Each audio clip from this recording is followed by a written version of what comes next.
Biological sex matters. Also, oftentimes it really doesn't. If we could get that balance right, then many of our gender identity conflicts would simply solve themselves.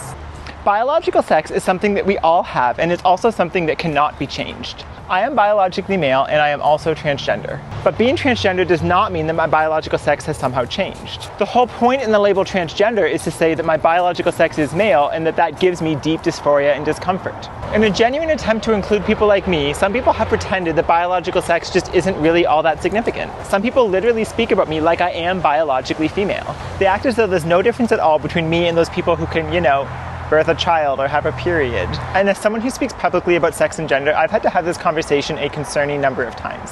I have literally had to explain to people on many occasions that just because I've been on estrogen for 5 years and have had vaginoplasty does not mean I can now give birth. I have no ovaries. I have no uterus.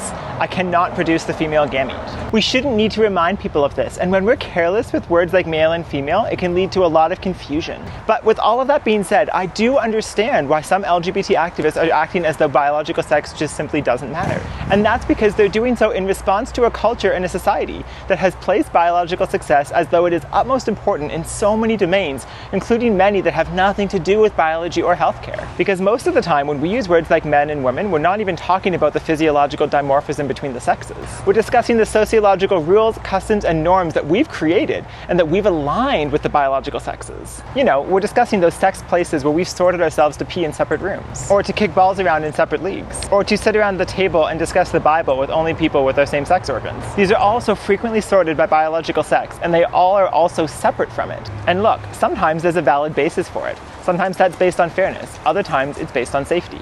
And other times, reasons like fairness and safety are put forward with little basis and justification whatsoever, almost as if they're only there to provide a slightly more valid-sounding reason to follow the cultural tradition of sex segregation that we've long had in a particular domain.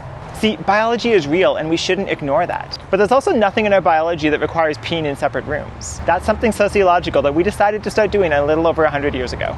And back 100 years ago, we also had these female-only dining spaces in hotels called female ordinaries, and those have long gone by the wayside. Nobody's complaining about a sex-based right in dining anymore, are they? Since this is not biology and is just culture, lots of different cultures have very different ways of handling what should and shouldn't be segregated based on sex. Did you know that Saudi Arabia has different bank branches for men and women? For them, the banking queue is a sex-segregated space. In the coming days, I will be doing what people on Twitter have long been asking me to do, to enter the spaces conversation and one by one discuss washrooms and prisons and sports and change rooms and all of these other spaces. And in those conversations, I will be trying to do exactly what I've done above, recognizing biological sex where it's relevant, but also not just falling back upon it because something has historically been a sex-segregated space. Tensions remain high in transgender matters because one side continues to argue as though there is no biological difference between males and females at all, which is just false. And the other side has taken a deep dive insisting that a whole bunch of spaces should be segregated based on biological sex, sometimes on pretty shaky grounds.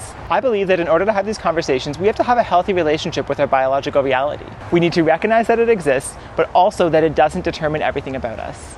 So, as many people know, I typically use a teleprompter for my videos, which means I sound really fluent and I don't mess up my words, but I wanted to do this part off of teleprompter to say I'm actually really scared about what comes for me this week in these videos. These are topics I've been asked to do for a long time and I've been putting off because they are divisive, because there are many strong opinions, and because I want to do them right. I have been writing about them for 6 months. I've been getting lots of opinions in private, but I want to be careful because I don't want to come in ideologically, and I don't want to just sort of not handle them sensitively because I know people, both transgender and non-transgender, have very strong feelings about them. So I hope that you'll stay with me as I go through this. I hope that you recognize that I'm putting forward my thoughts where they are currently. I am not necessarily right. I want to have the conversations, but I hope you'll be kind to me as well. Often, I've noticed that when I say things that people don't like, certain gender-critical crowds use that as an opportunity to go after me personally and go after my family personally. I'm hoping we don't have to do that this time.